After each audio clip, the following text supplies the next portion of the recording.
Hay una pregunta que muy pocas personas se atreven a hacerse de verdad.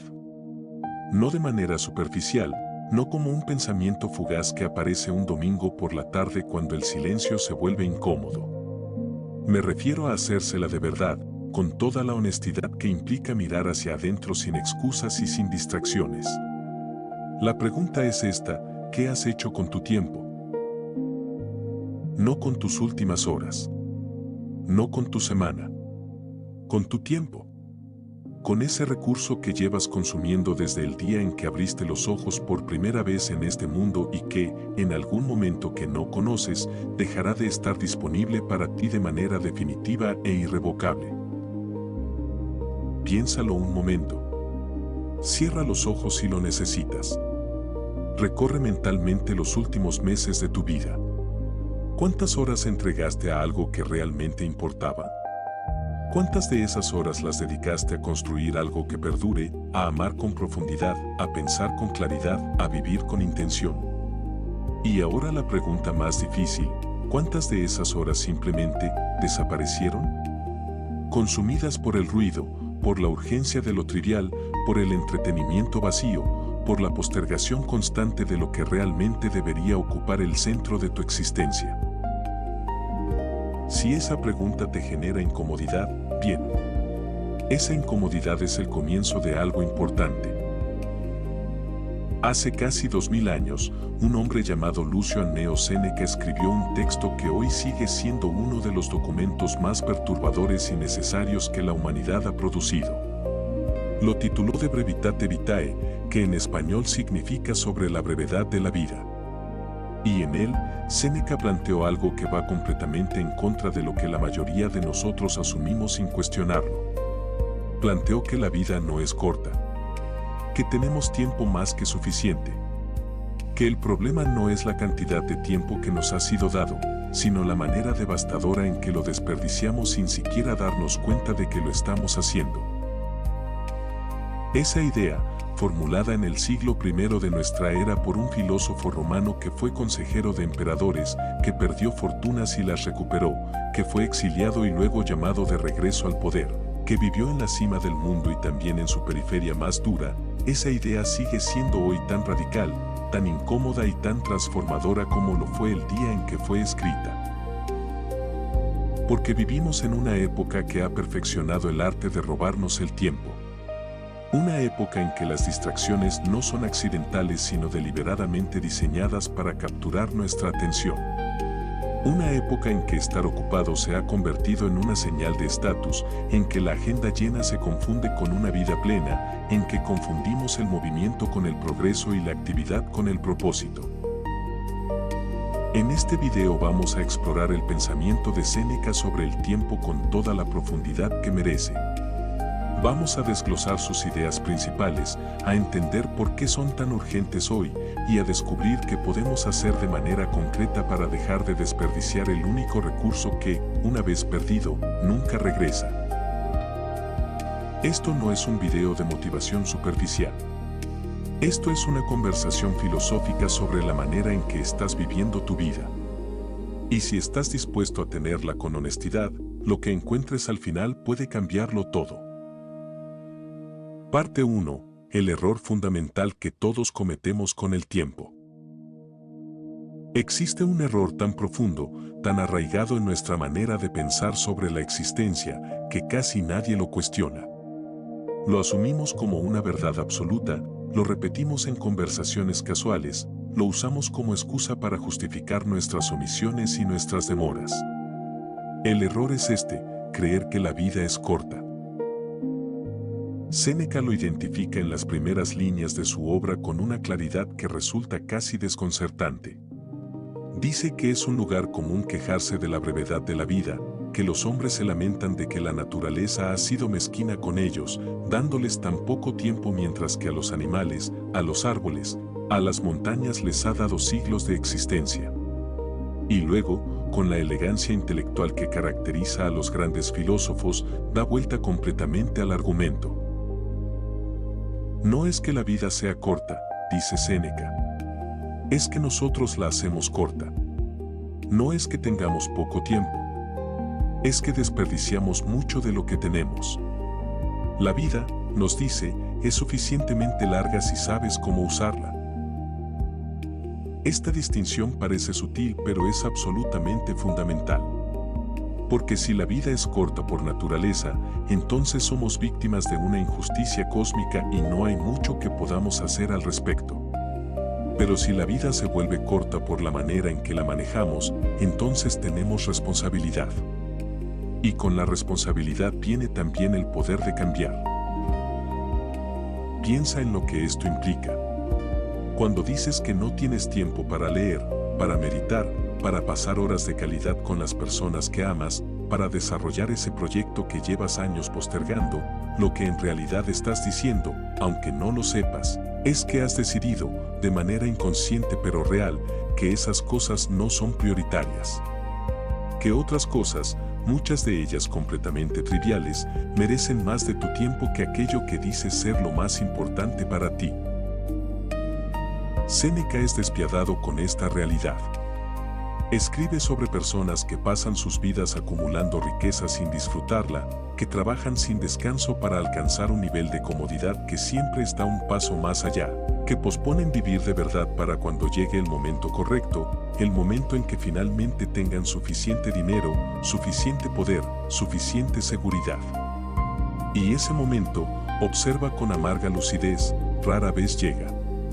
Y cuando llega, ya es demasiado tarde. Hay algo que Séneca llama vivere differens, que podríamos traducir como los que posponen vivir. Son personas que dicen que empezarán a vivir de verdad cuando se retiren, cuando los hijos crezcan, cuando el negocio esté estable, cuando pasen las deudas, cuando lleguen las vacaciones. Y mientras esperan ese momento futuro que parece siempre a la vuelta de la esquina pero nunca termina de llegar, la vida real, la única vida que existe, que es la que sucede ahora mismo, pasa frente a ellos sin que la aprovechen. ¿Te reconoces en esa descripción? No te pregunto para incomodarte. Te pregunto porque reconocerse en ella es el primer paso necesario para salir de ese patrón. La trampa del tiempo pospuesto es especialmente cruel porque funciona con las mejores intenciones. Nadie posterga vivir porque quiera hacerlo. Lo hacen porque creen que están construyendo las condiciones para una vida mejor. Trabajan demasiado ahora para poder descansar después. Sacrifican el presente en nombre del futuro. Y lo que no ven, lo que Séneca veía con una claridad casi dolorosa, es que el presente es la única materia con la que se construye una vida. El pasado ya no está disponible. El futuro es una promesa que nadie puede garantizar. Solo el momento presente es real y solo en él puedes actuar, amar, crear, pensar, vivir. El error fundamental, entonces, no es de cálculo. No es que nos confundamos al estimar cuántos años nos quedan. El error es ontológico, es decir, tiene que ver con la manera en que entendemos qué es el tiempo y cómo se relaciona con una vida bien vivida. Y Séneca, con 2 milenios de anticipación, ya había diagnosticado este error con una precisión que la psicología moderna apenas comienza a confirmar con sus estudios sobre la procrastinación, la gestión de la atención y la falta de presencia. La primera lección, entonces, es esta: deja de culpar al tiempo. El tiempo que tienes es suficiente. La pregunta que debes hacerte no es cómo conseguir más tiempo, sino qué estás haciendo con el que ya tienes. Parte 2. Los ladrones del tiempo que no reconocemos como tales. Si hay algo en lo que Séneca es especialmente brillante es en identificar los mecanismos concretos a través de los cuales las personas desperdician su tiempo. No habla en abstracto. No se limita a decir que el tiempo se pierde. Señala, con nombre y apellido, a los culpables. Y lo fascinante es que, aunque escribió en el siglo I, los culpables que identifica son sorprendentemente actuales. El primero de ellos es lo que podríamos llamar la tiranía de lo urgente sobre lo importante. Séneca observa que la mayoría de las personas están perpetuamente ocupadas con asuntos que, si los examinas con honestidad, no contribuyen en nada significativo a una vida bien vivida. Están atendiendo constantemente demandas externas, respondiendo solicitudes de otros, resolviendo problemas que no son los suyos, participando en actividades sociales que no les generan ningún valor real pero que la costumbre o el miedo al juicio ajeno les hace sentir obligatorias. Hay en esto algo que los psicólogos contemporáneos llaman el costo de oportunidad del tiempo. Cada hora que dedicas a una cosa es una hora que no puedes dedicar a otra. Cuando dices que sí a algo, implícitamente estás diciendo que no a todo lo demás. Y la mayoría de las personas nunca se detienen a hacer ese cálculo de manera consciente. Simplemente van respondiendo a lo que aparece frente a ellos, como barca sin timón que se deja llevar por la corriente, sin preguntarse jamás a dónde quieren ir. El segundo ladrón de tiempo que Séneca identifica con particular claridad es la ambición sin propósito. Describe a hombres que dedican toda su energía a acumular poder, riqueza, influencia, reconocimiento, pero que nunca se detienen a preguntarse para qué quieren todo eso. La acumulación se convierte en un fin en sí mismo. Trabajar más para ganar más, para gastar más, para necesitar más, para trabajar más. Un ciclo que se alimenta a sí mismo y que, si nadie lo interrumpe desde afuera o desde adentro, puede consumir una vida entera sin producir nada que valga la pena. Séneca no condena la ambición. Era él mismo un hombre enormemente ambicioso que llegó a ser uno de los hombres más ricos e influyentes de Roma. Lo que condena es la ambición ciega, la que avanza sin brújula, la que acumula sin saber por qué ni para qué. Y propone, en cambio, una relación con la riqueza y el poder que sea consciente, que sepa cuándo es suficiente, que no pierda de vista lo que realmente importa. El tercer ladrón, y quizás el más peligroso porque es el más difícil de identificar, es el placer vacío. Séneca escribe sobre personas que dedican grandes porciones de su vida a placeres que no los enriquecen, que no los hacen mejores, que no les dejan nada una vez que han pasado. Y lo hace con una matiz importante: no está en contra del placer. El estoicismo no es una filosofía de la austeridad ciega ni del sacrificio por el sacrificio mismo. Lo que Séneca distingue es el placer que forma parte de una vida bien vivida del placer que simplemente consume tiempo sin aportarle nada a esa vida. Ahora traslademos esto a nuestro contexto contemporáneo. Vivimos en una era en que el entretenimiento está disponible en cantidades prácticamente ilimitadas. Podemos pasar horas, literalmente horas, desplazando el pulgar por una pantalla, consumiendo contenido diseñado específicamente para generar una respuesta de placer inmediato que se agota casi en el mismo momento en que aparece y que deja, en quienes lo consumen de manera excesiva, una sensación de vacío que solo puede aliviarse con más del mismo contenido. No estoy diciendo que usar las redes sociales o ver series sea inherentemente malo. Séneca tampoco diría eso. Lo que estoy diciendo, siguiendo a Séneca, es que si una proporción significativa de tu tiempo libre está siendo consumida por actividades que no te hacen más sabio, más capaz de amar, más cercano a las personas que importan, más hábil en lo que valoras, entonces esas actividades son ladrones de tiempo disfrazados de descanso o entretenimiento. El cuarto ladrón es la postergación disfrazada de preparación. Este es especialmente sutil y Séneca lo describe con gran precisión. Son las personas que siempre están a punto de comenzar, que estudian cómo comenzar en lugar de comenzar, que acumulan conocimientos sobre lo que deberían estar haciendo sin nunca realmente hacerlo, que esperan el momento perfecto, las condiciones ideales, la inspiración suficiente. Y mientras esperan, el tiempo pasa. Y el proyecto sigue sin empezar. Y la vida sigue sin vivirse de la manera en que dicen que quieren vivirla. Séneca tiene una frase devastadora al respecto, dum differtur vita transcurrit, que se puede traducir como mientras postergamos, la vida pasa. 3 palabras en latín que contienen toda la tragedia de la procrastinación existencial. El quinto ladrón, y con este cierro este capítulo, es la distracción social. Séneca habla de personas que viven esclavizadas a las expectativas de los demás, que organizan su existencia entera alrededor de lo que otros piensan de ellas, que sacrifican su tiempo, su energía y sus propios valores para mantener una imagen, para pertenecer a un grupo, para no perder el favor de personas cuya opinión, si la examinas con frialdad, no debería importar tanto como les importa. Hay una frase de Séneca que me parece absolutamente reveladora en este sentido. Dice que nadie puede llevarte a vivir bien salvo tú mismo, que los demás pueden darte muchas cosas pero no la única cosa que importa, que es el tiempo que ya ha pasado mientras vivías para complacerlos. Reconocer estos ladrones no es suficiente para liberarse de ellos. Pero es el primer paso.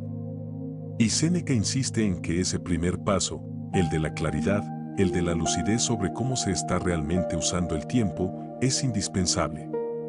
No puedes cambiar lo que no ves. Parte 3. La profundidad del presente, lo único que realmente poseemos. Hay una paradoja en la relación humana con el tiempo que Séneca explora con una profundidad que resulta casi perturbadora. La paradoja es esta: aunque vivimos constantemente en el presente, rara vez habitamos el presente. Nuestra mente está casi siempre en otro lugar. En el pasado, revisitando errores o añorando momentos ya idos. En el futuro, anticipando peligros o fantaseando con posibilidades que aún no existen. Pero rara vez, inquietantemente rara vez, está aquí, en este momento, en lo que está sucediendo ahora mismo. Séneca lo expresa de una manera que no ha perdido nada de su fuerza en 2000 años. Dice que los seres humanos están divididos entre el pasado, que ya no les pertenece, y el futuro, que todavía no les pertenece, y que en esa división pierden el único tiempo que verdaderamente tienen, el presente. Esta idea tiene una resonancia especial hoy, cuando la tecnología ha creado entornos diseñados específicamente para sacarnos del presente. Las notificaciones interrumpen constantemente cualquier estado de concentración profunda. Los feeds de noticias nos llenan la mente de información sobre cosas que suceden en otro lugar y sobre las cuales no podemos actuar. Las redes sociales nos presentan versiones editadas de la vida de otras personas que nos invitan a comparar, a desear, a lamentarnos de lo que no tenemos. Todo esto nos saca del aquí y del ahora de maneras tan habituales que ya ni siquiera las percibimos. Pero Séneca va más allá de simplemente señalar que vivimos distraídos. Plantea algo más profundo, que la calidad de tu vida está directamente determinada por la profundidad con que habitas el presente. No por la cantidad de experiencias que acumulas. No por la extensión de tu lista de logros. Sino por la profundidad con que estás presente en lo que vives. Dos personas pueden pasar la misma tarde haciendo exactamente lo mismo y una de ellas puede estar completamente presente, absorta en la belleza de ese momento, consciente de lo que siente, de lo que piensa, de lo que significa para ella lo que está experimentando. Y la otra puede estar físicamente en el mismo lugar pero mentalmente en otro, pensando en lo que tiene que hacer mañana, en la conversación que tuvo ayer, en el problema que no resolvió la semana pasada. La primera persona vive esa tarde. La segunda simplemente la atraviesa. Esta distinción es central en el pensamiento de Séneca y tiene implicaciones prácticas enormes. Porque si la calidad de tu vida depende de la profundidad con que estás presente, entonces mejorar tu vida no requiere necesariamente cambiar las circunstancias externas. Requiere cambiar la calidad de tu atención. Hay un concepto que Séneca desarrolla con mucho cuidado y que es fundamental para entender su pensamiento: la diferencia entre el tiempo que pasa y el tiempo que se vive. El tiempo que pasa es simplemente el flujo cronológico de los eventos, los segundos que se suceden uno tras otro independientemente de lo que hagamos con ellos. El tiempo que se vive es el que realmente habitamos, el que absorbemos con plena conciencia, el que deja una marca en nosotros y en el que nosotros dejamos una marca. Una persona puede tener 80 años de tiempo que pasa y solo 10 años de tiempo que verdaderamente ha vivido, si ha pasado 70 años distraída, ocupada con trivialidades, ausente de su propia vida. Y otra persona puede vivir 40 años pero haberlos vivido con tal intensidad, con tal presencia, con tal profundidad, que esos 40 años constituyen una vida más rica y más completa que los 80 del primero. Esta es la respuesta de Séneca a la pregunta sobre la brevedad de la vida. No se trata de cuántos años tienes. Se trata de cuánto de esos años realmente vives. Hay una práctica que Séneca recomienda y que tiene una vigencia sorprendente en nuestra época. Recomienda hacer un examen regular de conciencia sobre cómo se está usando el tiempo. No un examen de productividad, no contar cuántas tareas completaste o cuántas reuniones tuviste.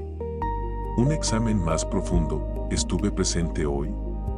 ¿Hice algo que realmente valía la pena? ¿Di algo de mí mismo a lo que hice o simplemente lo atravesé mecánicamente? ¿Hubo momentos en que realmente estuve vivo, en el sentido más pleno de esa palabra?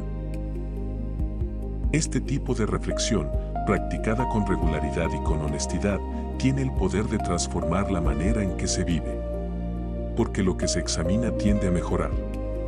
Lo que se observa con atención tiende a cambiar. Y lo que se toma en cuenta tiende a valorarse más. La profundidad del presente, entonces, no es solo una idea filosófica abstracta. Es una práctica concreta. Es elegir, en cada momento en que sea posible, estar aquí. Estar en lo que estás haciendo. Estar con la persona con quien estás. Estar en el cuerpo que habitas, en el pensamiento que piensas, en la emoción que sientes. Sin escapar al pasado o al futuro. Sin dividir tu atención entre lo que está sucediendo y lo que podría o debería estar sucediendo en algún otro lugar. Eso es lo que Séneca llama verdaderamente vivir. Y eso, nos dice, es mucho más difícil y mucho más valioso de lo que parece. Parte 4. La ilusión de la ocupación. Estar ocupado no es lo mismo que vivir bien. Hay una enfermedad de nuestro tiempo que Séneca diagnosticó con siglos de anticipación.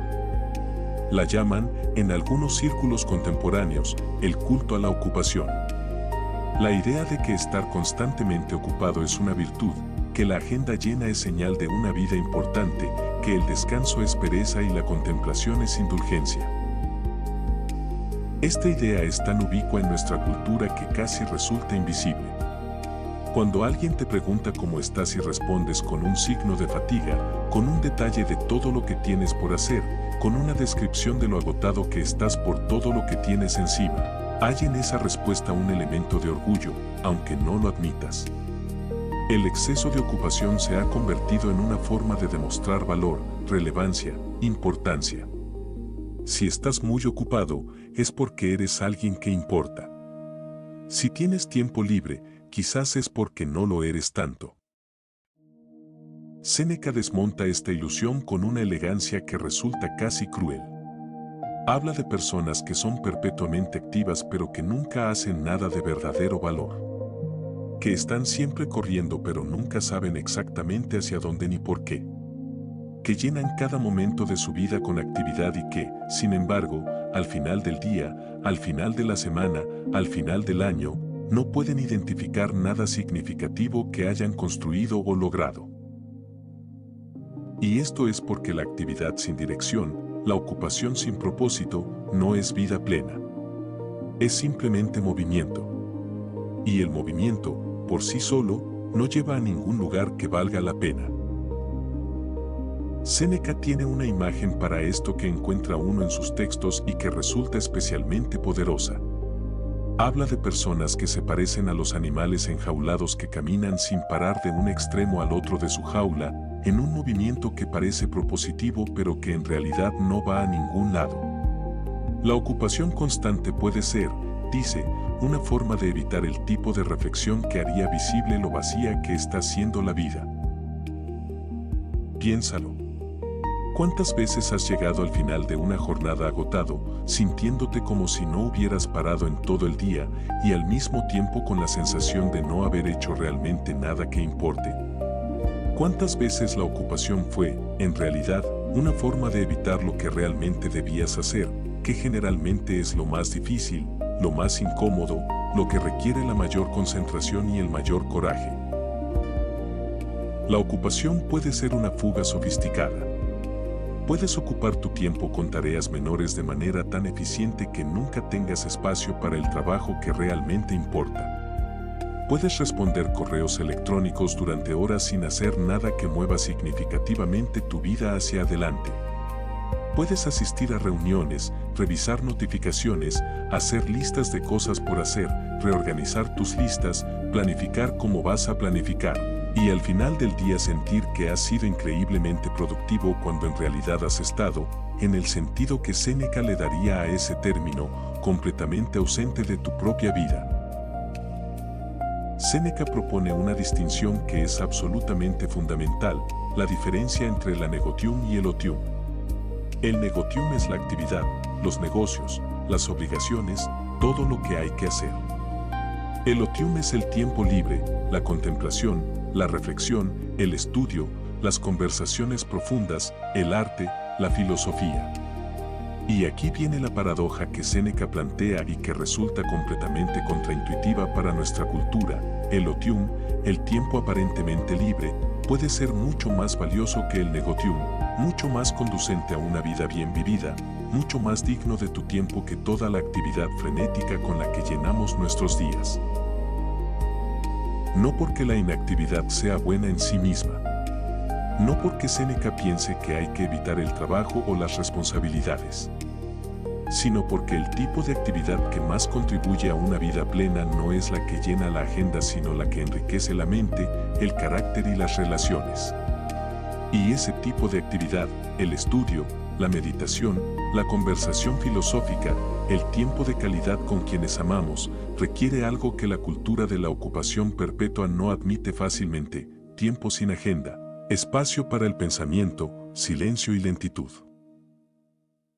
Hay una cosa que Séneca dice que me parece particularmente relevante para nuestra época y que vale la pena citar con cierta precisión. Dice que debemos recuperar el tiempo para nosotros mismos, que debemos empezar a custodiarlo y preservarlo. Que debemos entender que el tiempo que se nos va de las manos sin haberlo aprovechado no regresa jamás. Que podemos recuperar una fortuna perdida, que podemos reconstruir una reputación dañada, que podemos sanar una relación rota. Pero el tiempo perdido está perdido para siempre.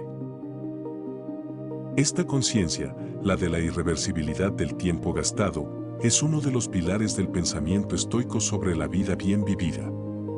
Y no es una idea destinada a producir angustia, sino todo lo contrario, está destinada a producir claridad. Claridad sobre lo que merece tu tiempo y lo que no. Claridad sobre las decisiones que te acercan a una vida que vale la pena y las que simplemente te mantienen ocupado sin llevarte a ningún lado. La ilusión de la ocupación es cómoda porque no te obliga a preguntarte para qué estás usando tu tiempo. Si siempre estás haciendo algo, nunca tienes que enfrentarte a la pregunta de si lo que estás haciendo vale la pena. Pero esa pregunta, incómoda e insistente, es exactamente la que una buena vida requiere que te hagas. Parte 5. La memoria del pasado y la anticipación del futuro como formas de perder el presente. Uno de los temas más ricos y complejos del pensamiento de Séneca sobre el tiempo es la relación que tenemos con el pasado y con el futuro. Y su postura al respecto es, una vez más, radical y contraconvencional. Vivir enganchado al pasado, según Séneca, es una forma de traición a la vida. No porque el pasado no importe, no porque no debamos aprender de él o recordar con gratitud lo que nos ha formado, sino porque cuando la mente vive instalada en el pasado, cuando revisa continuamente errores que ya no pueden corregirse, cuando añora estados que ya no existen, cuando carga con resentimientos y culpas que drenan la energía del presente sin producir ningún cambio real, entonces el pasado se convierte en una prisión que consume el único tiempo que tienes disponible, el presente. Hay algo que los estoicos llamaban el amor fati, el amor por el destino, que tiene que ver con esta idea. No se trata de pretender que todo lo que pasó fue bueno o de negar el dolor real de las pérdidas. Se trata de aceptar que lo que pasó ya es inmutable, que ninguna cantidad de sufrimiento mental o emocional puede cambiarlo, y que por lo tanto el único movimiento sabio es integrar ese pasado, aprender de él si hay algo que aprender y redirigir la atención hacia el presente, que es el único lugar donde la vida ocurre. Esto requiere una forma de coraje particular. Es mucho más fácil quedar atrapado en el pasado que aceptarlo y seguir adelante. La mente humana tiene una tendencia natural a rumiar, a revisar una y otra vez las mismas escenas dolorosas, a buscar un cierre que rara vez llega de la manera que espera. Séneca conocía esta tendencia y la confrontaba directamente. Quedarse en el pasado no solo no cura el dolor, sino que lo perpetúa. Y mientras lo perpetúa, te roba el presente. Pero si el apego al pasado es problemático, la obsesión con el futuro es igualmente destructiva y quizás más prevalente en nuestra cultura contemporánea. Vivimos en una época marcada por la ansiedad y gran parte de esa ansiedad tiene que ver con la relación que tenemos con el futuro. Anticipamos constantemente problemas que podrían suceder. Planificamos con una meticulosidad que no siempre coincide con la realidad. Nos preocupamos por escenarios que quizás nunca ocurran. Y mientras lo hacemos, el presente, la única realidad disponible, pasa sin ser vivido. Séneca es muy preciso sobre esto. Dice que los sabios se ocupan de vivir, mientras que los que no lo son se ocupan de prepararse para vivir. Donde futur vita transcurrit, repite. Mientras postergamos, la vida pasa. La preparación que nunca termina, la planificación que nunca se convierte en acción, la espera de las condiciones perfectas que nunca llegan, todo eso es una forma de negarse a vivir. Esto no significa que Séneca esté en contra de la planificación o de la prudencia. El estoicismo es, de hecho, una filosofía muy práctica que tiene mucho que decir sobre cómo prepararse para los desafíos inevitables de la vida. Pero hay una diferencia enorme entre planificar de manera inteligente, teniendo en cuenta las posibilidades que la vida presenta y preparándose para ellas, y vivir en un estado de ansiosa anticipación que impide disfrutar y habitar lo que ya está aquí. La clave, como en tantas cosas en el pensamiento de Séneca, es la distinción entre lo que está en nuestro control y lo que no. El futuro, en gran medida, no está en nuestro control. Podemos influir sobre él con nuestras acciones presentes. Podemos prepararnos para contingencias razonables. Pero no podemos controlarlo. Y pretender que lo controlamos, gastando enormes cantidades de energía mental en anticipar y prevenir cada posible adversidad, es una ilusión que cobra un precio muy alto en términos de calidad de vida presente. Lo que sí está completamente en nuestro control es la calidad con que habitamos el presente. La atención que ponemos en lo que estamos haciendo ahora. La profundidad con que estamos en la conversación que estamos teniendo, en el trabajo que estamos haciendo, en el momento de belleza que se presenta frente a nosotros. Esa calidad de presencia es el único territorio que realmente nos pertenece y es también el único territorio desde el cual podemos construir una vida que valga la pena. Séneca también habla del pasado de una manera que resulta profundamente liberadora cuando se entiende bien. Dice que el sabio puede, de alguna manera, extender su vida hacia atrás porque tiene acceso a toda la sabiduría que ha sido acumulada por quienes vivieron antes que él. A través de la lectura, a través del estudio de la filosofía y la historia, puede hacer propias las experiencias y los pensamientos de hombres y mujeres que vivieron siglos antes. Y en ese sentido, la vida del sabio es más larga que la de quien no cultiva esa conexión con el pasado. Esta idea es extraordinariamente hermosa y tiene implicaciones prácticas muy concretas. Cuando lees a los grandes pensadores de la historia, cuando estudias la filosofía, cuando te sumerges en la literatura que ha sobrevivido al paso del tiempo porque contiene algo de valor universal, no estás solo adquiriendo información. Estás extendiendo tu vida en una dirección que el tiempo cronológico no puede tocar. Estás incorporando perspectivas, experiencias y sabiduría que de otra manera tardarías décadas en desarrollar. Es por eso que Séneca no puede entender a las personas que tienen acceso a todo ese conocimiento acumulado y no lo aprovechan. que podrían sentarse con Platón, con Aristóteles, con Epicuro, con los grandes poetas y pensadores de todos los tiempos, y en lugar de hacerlo prefieren ocupar su tiempo con trivialidades que desaparecerán sin dejar rastro. Parte 6. El otium filosófico, la práctica de vivir con profundidad.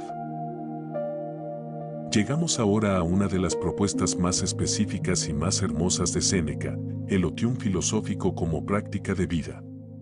Y quiero detenerme en esto con la atención que merece porque es probablemente la parte más práctica y más aplicable de su pensamiento para nuestra vida cotidiana. Ya mencioné antes la distinción que Séneca establece entre negotium y otium. El negotium es la actividad del mundo, los negocios, las obligaciones, lo que hay que hacer. El otium es el tiempo que se dedica a uno mismo, a la mente, al crecimiento, a la reflexión. Y la propuesta de Séneca es que el otium no es un lujo sino una necesidad fundamental de la vida bien vivida. Pero atención, porque aquí hay un matiz importante. Séneca no habla de cualquier tipo de ocio. No habla del tiempo pasivo frente a un televisor o desplazando el pulgar por una pantalla. Habla de un otium activo, comprometido, que implica el ejercicio de la inteligencia y la voluntad. Habla de leer con atención y reflexionar sobre lo leído. De escribir como forma de clarificar el pensamiento. De conversar con profundidad con personas que te hacen pensar. De contemplar la naturaleza con verdadera presencia. De examinar las propias creencias y valores con rigor y honestidad. Esta práctica, el otium filosófico, tiene según Séneca un efecto que ninguna otra actividad puede reemplazar, te permite conocerte a ti mismo. Y el autoconocimiento es, para los estoicos, el fundamento de todo lo demás. Porque no puedes vivir de acuerdo con tus valores si no sabes cuáles son tus valores.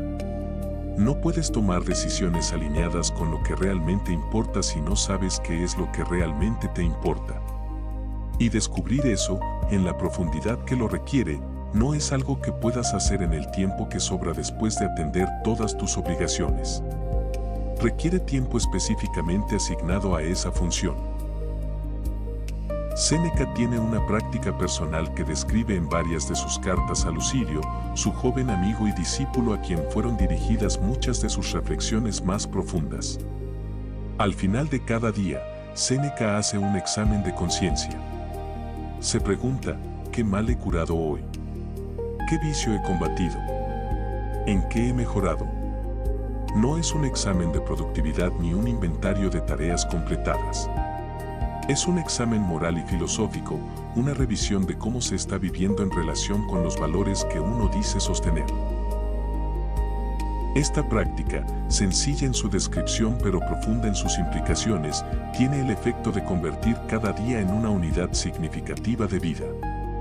En lugar de que los días se fundan unos con otros en una corriente indiferenciada de actividad, cada uno se convierte en un periodo con su propio sentido, con sus propias lecciones, con sus propias oportunidades de crecimiento o de fracaso.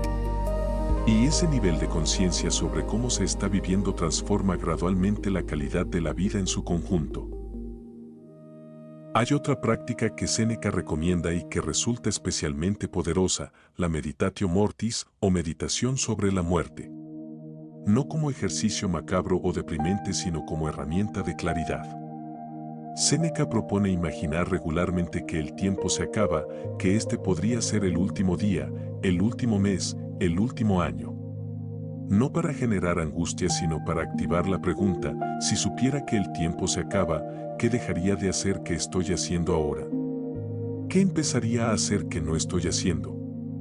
¿Con quién pasaría más tiempo? ¿A qué le daría más prioridad?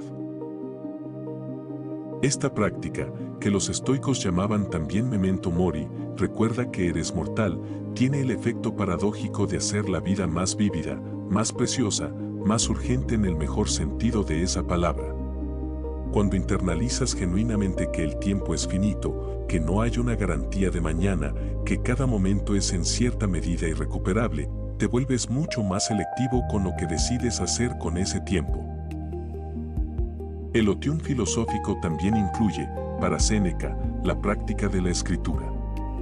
Escribir, en su visión, no es solo un medio de comunicación.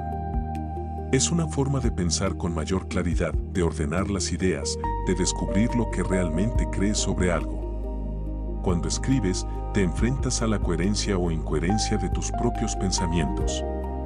Cuando articulas algo en palabras, descubres si realmente lo entiendes o si solo creías entenderlo. La escritura, en este sentido, es una práctica filosófica. Y aquí hay algo que me parece especialmente relevante para quienes vivimos en la era de la información. Consumimos cantidades enormes de contenido, textos, videos, audios, imágenes, datos. Pero rara vez procesamos ese contenido con la profundidad suficiente para que realmente se integre y cambie algo en nosotros. La escritura es una de las maneras más poderosas de hacer esa integración. De tomar lo que has leído o escuchado y convertirlo en algo propio, en una comprensión que ya no es de otro sino tuya. El Otium filosófico de Séneca, entonces, es en esencia una propuesta para vivir de manera más consciente, más profunda, más intencionada. No requiere circunstancias especiales, no requiere retirarse del mundo, no requiere grandes sacrificios materiales. Requiere tiempo, atención y la voluntad de tomarse en serio la pregunta de cómo se está viviendo. Parte 7. La libertad interior y la esclavitud invisible. Uno de los temas más poderosos en el pensamiento estoico en general y en el de Séneca en particular es la distinción entre libertad exterior e interior. Y esta distinción es absolutamente fundamental para entender su visión del tiempo y de la vida bien vivida. Séneca vivió en la Roma imperial, bajo emperadores que tenían poder de vida y muerte sobre prácticamente todos. Fue desterrado por el emperador Claudio, fue llamado de regreso por Nerón, fue consejero del poder más absoluto de su tiempo y también estuvo a merced de ese poder. Conoció, de primera mano, la diferencia entre la libertad política, que es frágil, contingente y puede ser arrebatada en cualquier momento, y la libertad interior, que es la única que nadie puede quitarte mientras tú mismo no lo permitas. La libertad interior, en el pensamiento estoico, tiene que ver con el dominio sobre los propios juicios, deseos y respuestas ante los eventos del mundo. Un esclavo puede ser libre en el sentido que más importa si ha cultivado esa soberanía interior. Y un hombre externamente libre puede ser un esclavo completo si sus deseos, sus miedos y sus juicios son completamente dependientes de circunstancias externas. ¿Qué tiene esto que ver con el tiempo? Todo. Porque una de las formas más sutiles y más devastadoras de perder el tiempo es vivir como esclavo de circunstancias externas que en realidad no determinan la calidad de tu vida tanto como crees. Séneca habla de personas que han entregado su libertad interior y por lo tanto su tiempo a cosas como la opinión ajena, el miedo al fracaso, el deseo de aprobación, la necesidad de control sobre cosas que no se pueden controlar, el apego a comodidades que se han convertido en necesidades que en realidad no lo son. Y todas estas formas de esclavitud tienen en común que consumen cantidades enormes de tiempo y energía sin producir ningún beneficio real para la vida bien vivida. La dependencia de la opinión ajena, por ejemplo, puede hacer que dediques horas de tu vida a construir y mantener una imagen que no coincide con quien realmente eres. Que tomes decisiones importantes basándote en lo que otros esperan de ti en lugar de en lo que tú mismo valoras. Que evites caminos que podrían ser profundamente significativos para ti porque temes el juicio de otros que, en la mayoría de los casos, están demasiado ocupados con su propia vida para prestarte la atención que temes. El miedo al fracaso puede hacer que paralices tu vida durante meses o años, evitando iniciar proyectos importantes por temor a que no salgan como deseas. Y en esa parálisis, ese tiempo que podría haber sido usado en intentar, aprender, crecer, simplemente desaparece sin dejar nada. El apego a la comodidad puede hacer que rechaces experiencias que podrían enriquecer profundamente tu vida simplemente porque implican algún nivel de incomodidad o incertidumbre. Y en ese rechazo, en esa preferencia constante por lo seguro y conocido, la vida se estrecha gradualmente hasta convertirse en algo mucho más pequeño que lo que podría haber sido. Séneca propone cultivar la indiferencia estoica, que no es insensibilidad sino libertad con respecto a las cosas que no están en nuestro control. No se trata de no sentir. Se trata de no ser esclavo de lo que se siente. No se trata de no desear. Se trata de no permitir que los deseos dicten las decisiones más importantes. No se trata de no importarle lo que otros piensan. Se trata de no organizar la propia vida alrededor de esa preocupación. Esta libertad interior, cultivada a través de la reflexión filosófica y la práctica constante, es lo que hace posible usar el tiempo de manera verdaderamente autónoma. Es lo que te permite decir que no a lo que no merece tu tiempo sin sentirte culpable. Lo que te permite perseguir lo que realmente valoras sin necesitar el permiso o la aprobación de nadie. Lo que te permite vivir de acuerdo con tus propios valores en lugar de vivir para satisfacer las expectativas que otros tienen de ti. Y hay algo extraordinariamente relevante en todo esto para nuestra época. Vivimos en un mundo en que las presiones externas para conformarse, para cumplir con determinados modelos de éxito, para consumir determinadas cosas, para seguir determinadas trayectorias vitales, son más intensas y más ubicuas que en cualquier otro periodo de la historia. Las redes sociales han creado un entorno de comparación permanente que genera formas de esclavitud invisible de las que muchas personas ni siquiera son conscientes. Séneca no conocía las redes sociales, pero conocía muy bien la naturaleza humana.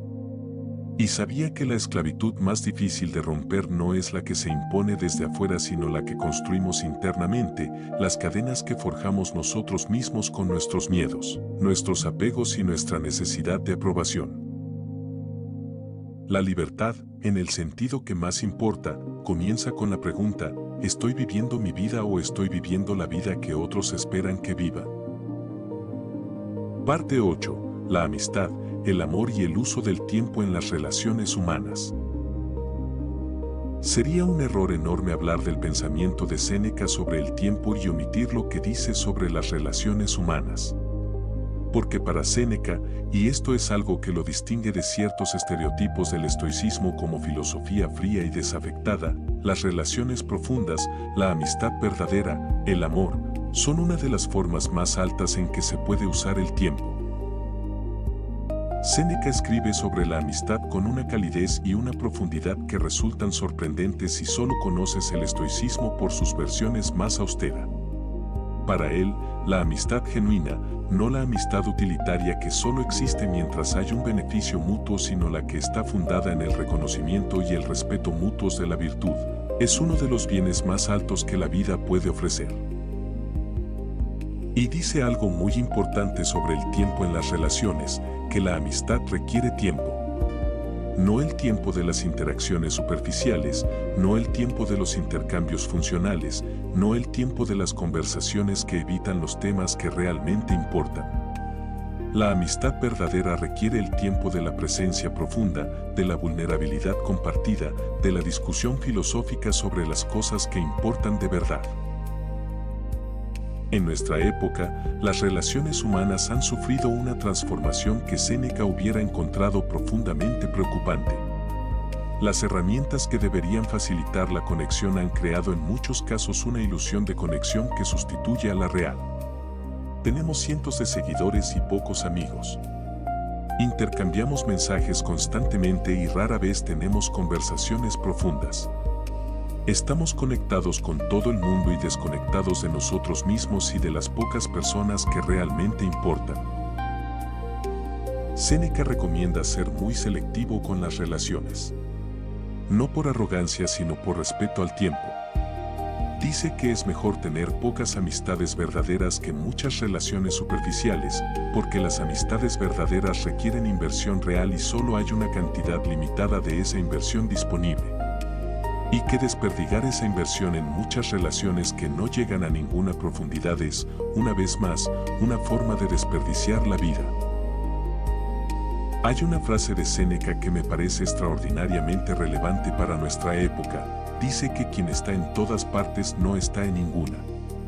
Aplicado a las relaciones, esto significa que quien trata de mantener relaciones con todo el mundo acaba sin tener relaciones verdaderas con nadie. La profundidad requiere exclusividad, no en el sentido de excluir cruelmente a otros, sino en el sentido de reconocer que la atención y el tiempo son finitos y que deben invertirse con sabiduría. En las cartas a Lucilio, que son uno de los documentos más hermosos de la filosofía estoica, podemos ver en acción lo que Séneca predica. Son cartas escritas con una atención y una profundidad que hacen sentir al lector, 2000 años después, como si Séneca estuviera hablando directamente con él. No hay en ellas nada de superficial, nada de formulaico, nada de las cortesías vacías que llenaban la correspondencia de la época. Son cartas filosóficas en el sentido más pleno, exploración compartida, búsqueda conjunta de la verdad, amistad expresada a través del pensamiento más honesto y más riguroso. Y en esa forma de relacionarse hay una lección enorme para nosotros. La calidad de tus relaciones está directamente relacionada con la calidad de la atención que traes a esas relaciones. Y la calidad de la atención está directamente relacionada con la cantidad y calidad de tiempo que estás dispuesto a invertir. Una conversación de verdad, que explora algo con profundidad, que permite la vulnerabilidad y la honestidad, que no huye de los temas difíciles, vale más que 1000 intercambios de mensajes vacíos. Séneca también habla del amor en relación con el tiempo de una manera que resulta sorprendentemente moderna. Dice que amar a alguien de verdad implica querer para esa persona lo mejor, lo que realmente es bueno para ella y no simplemente lo que la hace sentir cómoda en el momento. Y eso requiere conocerla con suficiente profundidad como para entender la diferencia entre las dos cosas. Y ese tipo de conocimiento no se produce en interacciones superficiales. Requiere tiempo, atención, presencia, las mismas cosas que una vida bien vivida requiere en todos sus aspectos. El mensaje, entonces, es este: no solo importa cómo usas el tiempo que pasas solo. También importa, enormemente, la calidad con que estás presente en tus relaciones. Y si examinas tu vida con honestidad, probablemente encuentres que las relaciones que más te han enriquecido, que más han contribuido a quien eres, son precisamente aquellas en las que has estado más presente, más atento, más dispuesto a ir más allá de la superficie. Parte 9. La muerte como maestra, vivir sabiendo que el tiempo es finito. Llegamos al capítulo que muchas personas prefieren evitar y que Séneca consideraba absolutamente central para una vida bien vivida. La muerte.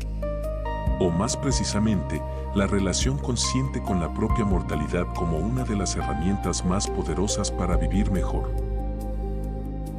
Los estoicos tenían una relación con la muerte radicalmente distinta a la que predomina en nuestra cultura contemporánea. En nuestra época, la muerte está casi completamente excluida del pensamiento cotidiano.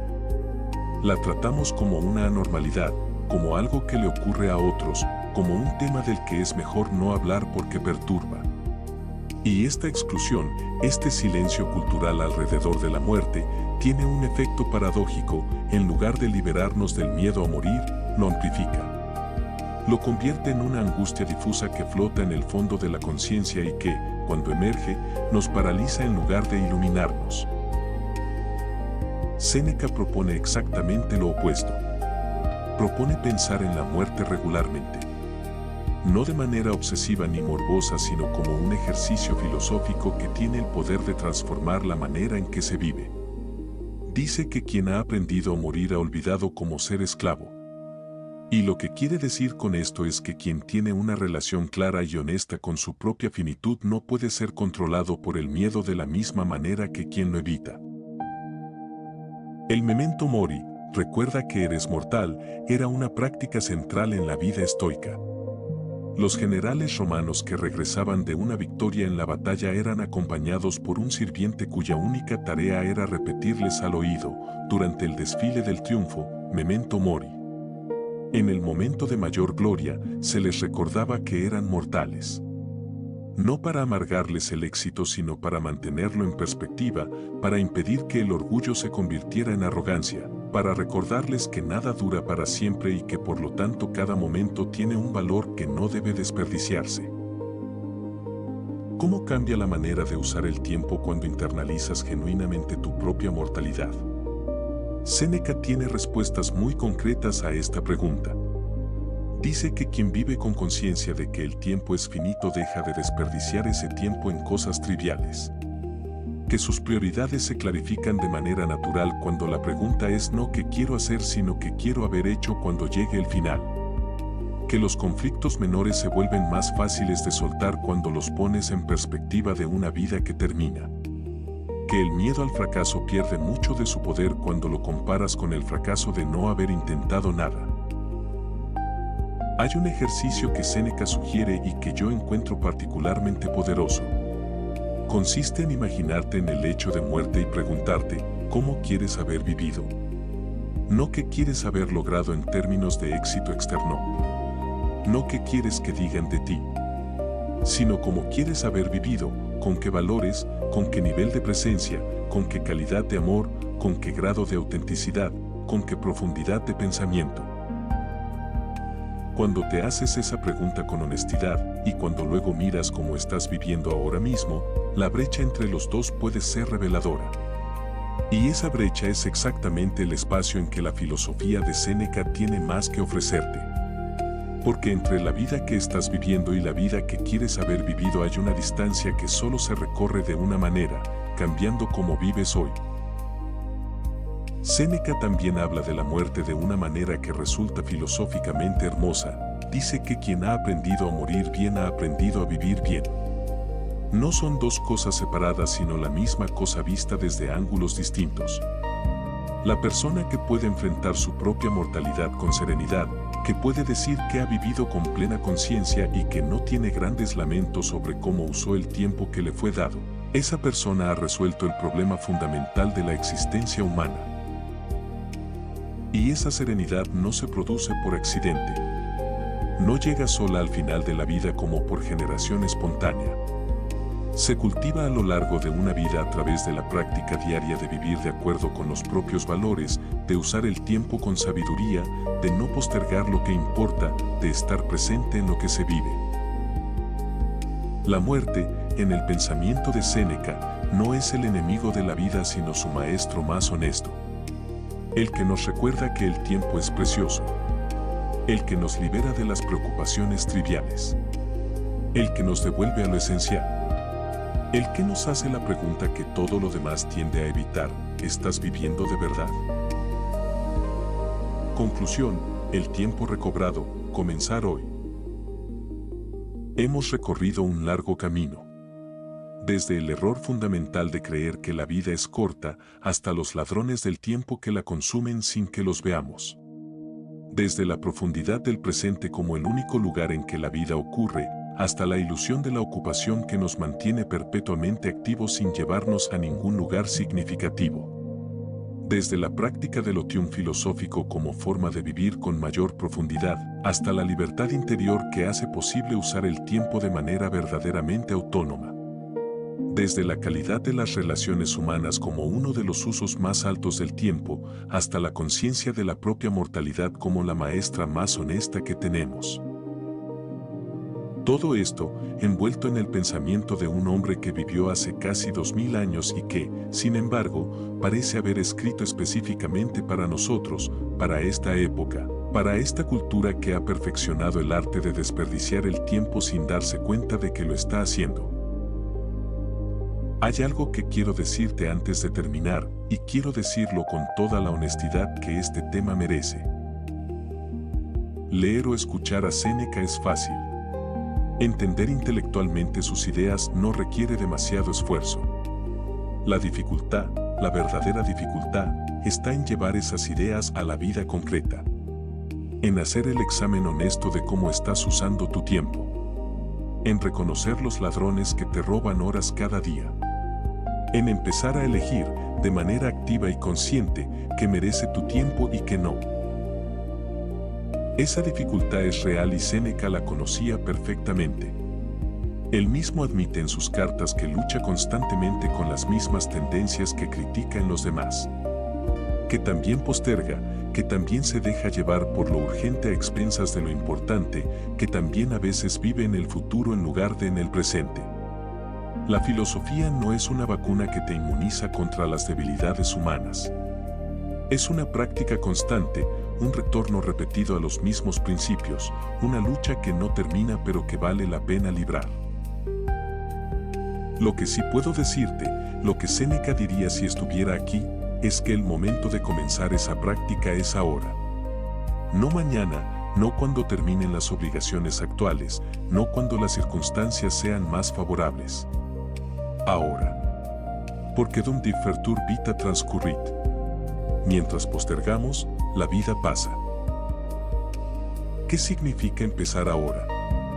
No significa una transformación radical e inmediata. Significa dar un primer paso concreto y pequeño. Puede ser tan simple como reservar media hora al día para el tipo de reflexión que Séneca llamaría otium filosófico.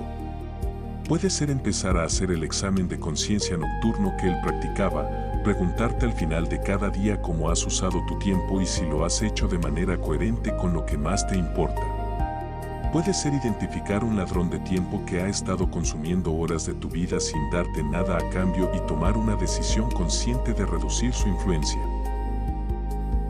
Puede ser tan simple como apagar el teléfono durante una hora y hacer algo que realmente valga la pena, leer un libro que te desafíe, tener una conversación profunda con alguien que importa, caminar en silencio prestando atención al mundo que te rodea, escribir sobre algo que has estado pensando sin terminar de pensar, porque nunca te das el tiempo de terminarlo.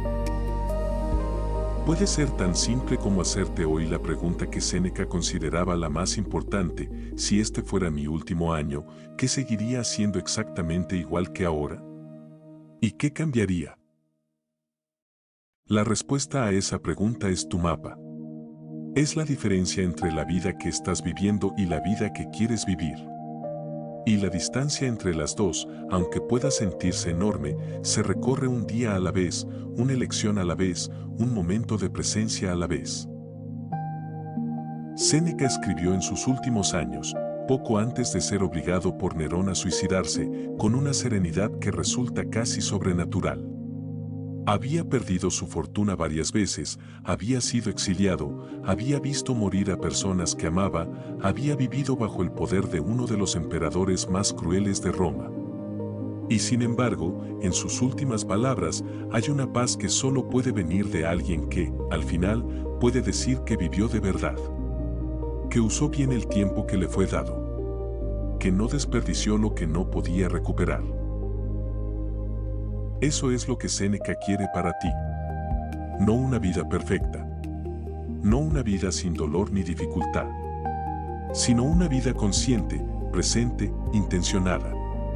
Una vida en que puedas decir, cuando llegue el momento de hacer el balance final, que el tiempo que tuviste lo viviste de verdad.